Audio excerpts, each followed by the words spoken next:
Graça e paz a todos. Estamos aqui para atender um pedido dos jovens da Igreja Presbiteriana de Vila Baronesa para falarmos sobre o dom de línguas. Mas, embora o tema seja sobre o dom de línguas, é importante a gente ter o entendimento primeiro sobre a pessoa do Espírito Santo, a terceira pessoa da Trindade.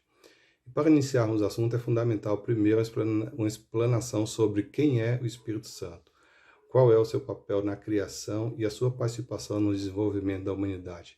E, por fim, falar sobre o dom de língua, o batismo com o Espírito Santo. E a Bíblia nos apresenta o Espírito Santo como uma pessoa a quem podemos agradar ou ofender, que pode amar e ser amado, e com quem podemos ter comunhão pessoal.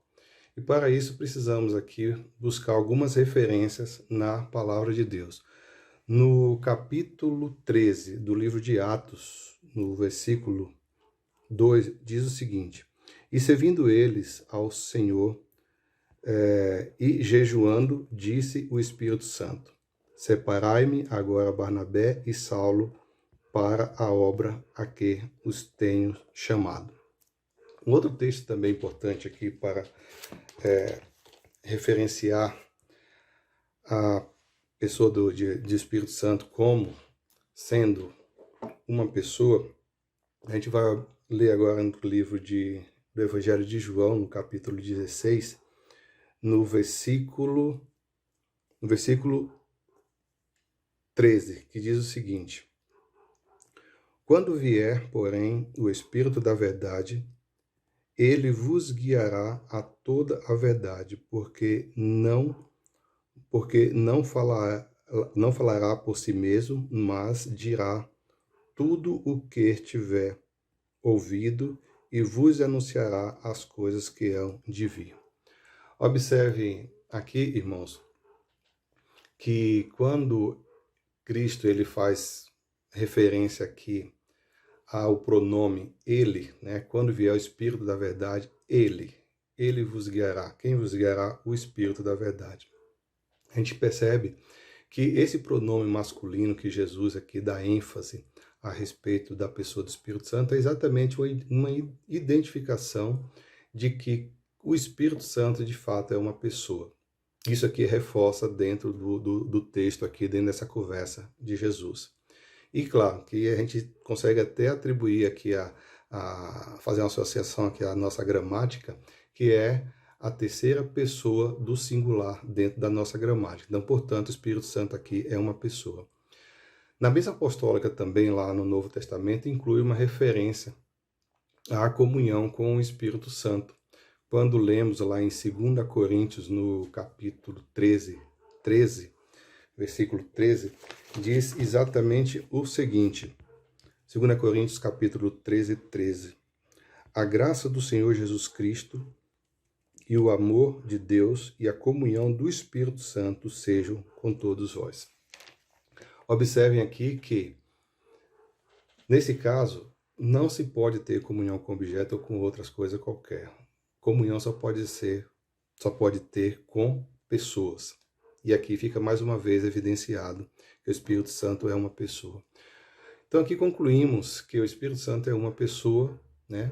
Vamos entender qual foi a sua participação na criação. Mas antes de falar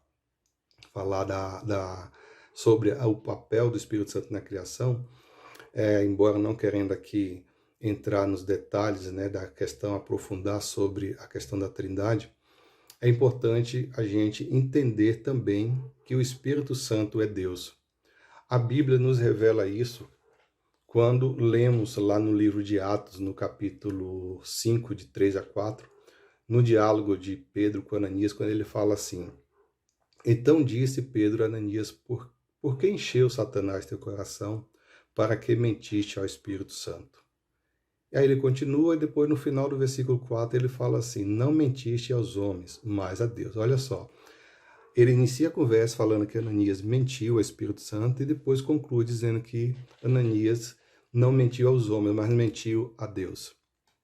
Outra questão que a Bíblia nos revela e dá respaldo também para crermos que o Espírito Santo é Deus é quando se trata da onipresença, ou seja, atributo este que é pertencente a Deus, né? O atributo da onipresença. Lá no Salmo 139, versículos 7 a 8, o que ele fala? Para onde me ausentarei do teu espírito? Para onde fugirei da tua face? Se subo aos céus, lá estás. Se faço a minha cama no mais profundo abismo, lá estás também. Então a gente percebe aqui que o Espírito Santo, nesse contexto, também é Deus. Ou seja, o Espírito Santo tem o atributo de Deus, que é o atributo da onipresença. E voltando à questão da criação, né? Quanto à criação, o Espírito Santo estava presente no contexto da criação, na sua concepção. Lá no livro de Gênesis, no capítulo 1, fala assim: o Espírito que no princípio criou Deus, né, os céus e a terra, porém a terra estava sem forma e vazia. Havia trevas sobre a face do abismo e o Espírito de Deus pairava por sobre as águas. A atividade do Espírito Santo na criação é mencionada com frequência nas Escrituras.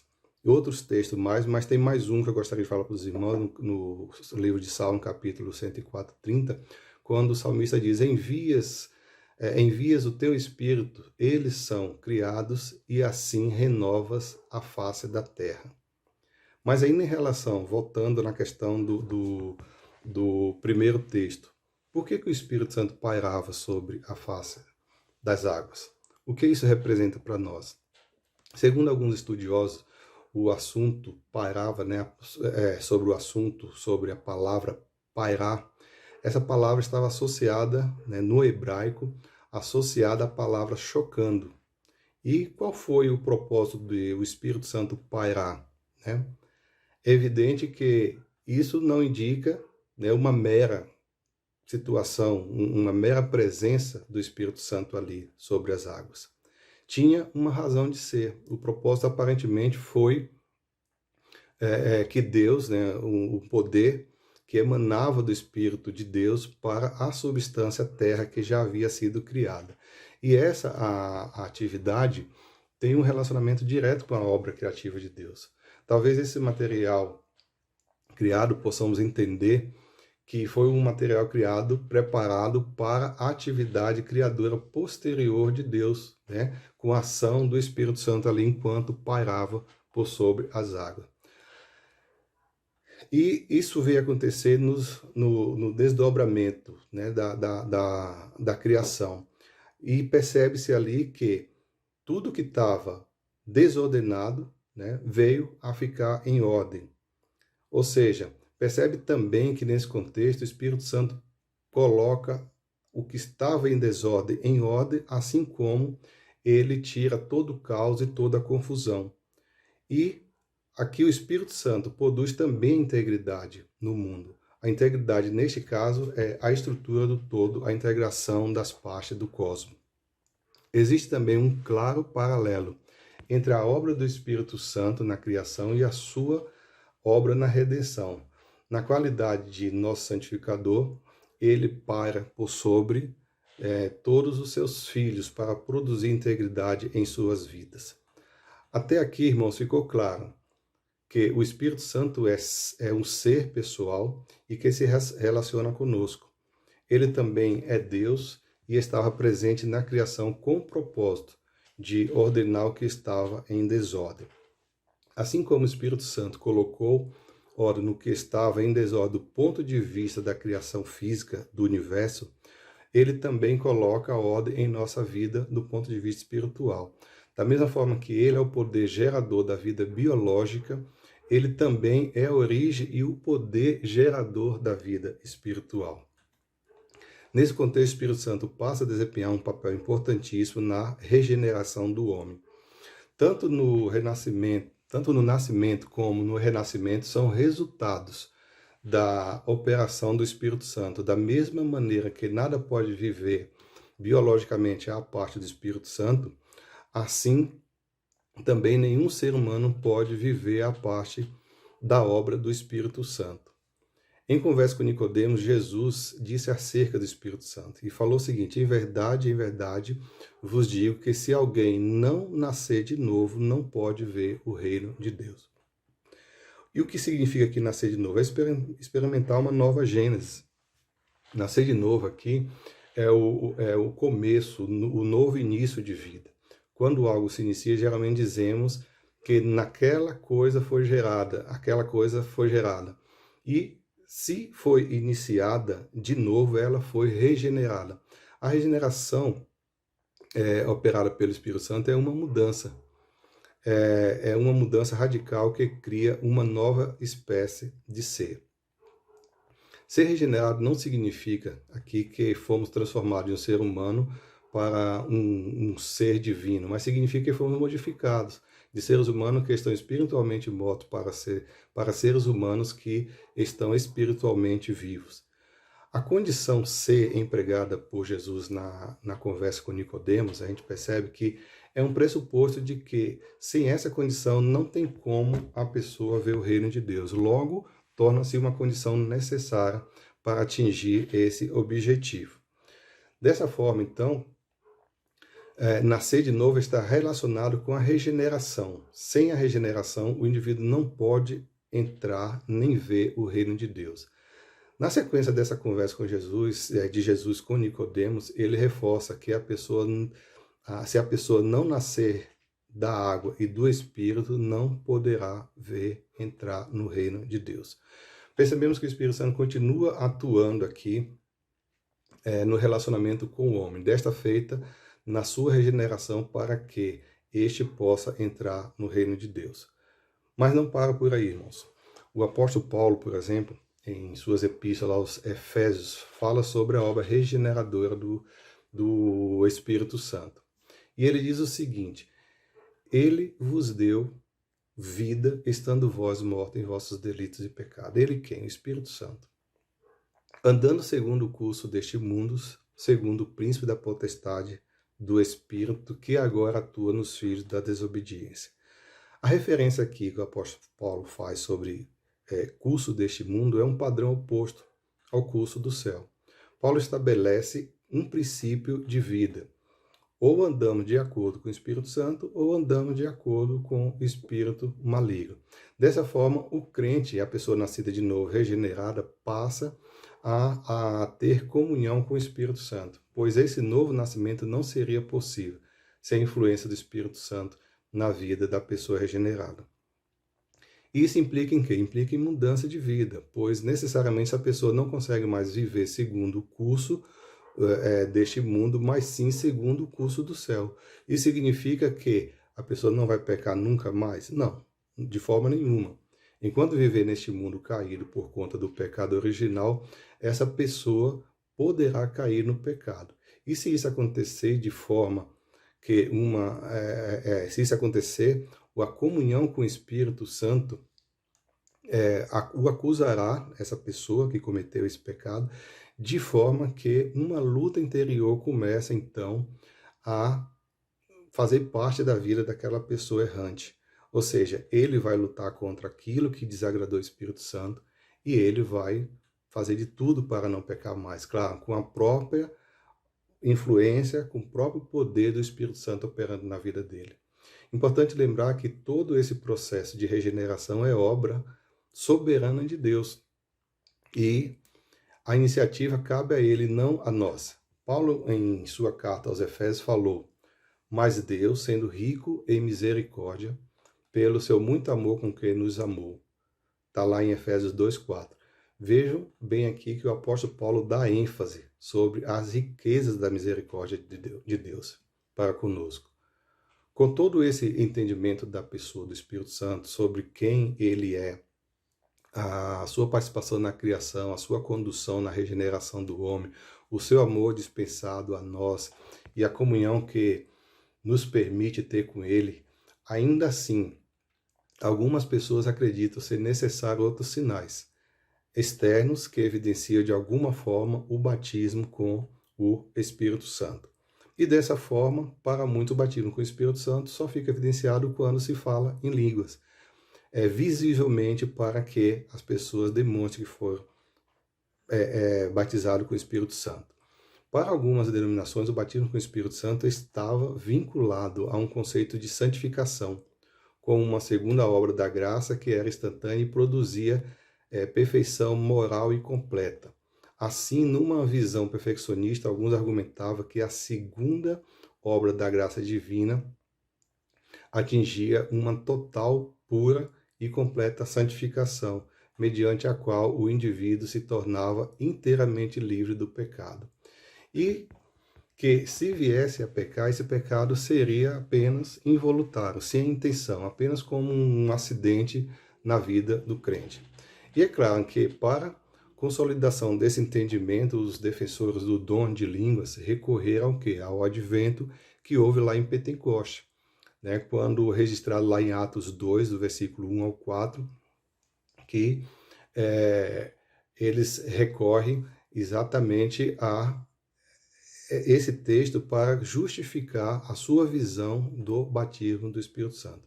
E aí esses defensores eles não consideram que este acontecimento foi um fato isolado na história e que precisava de um sinal sobrenatural para os presentes.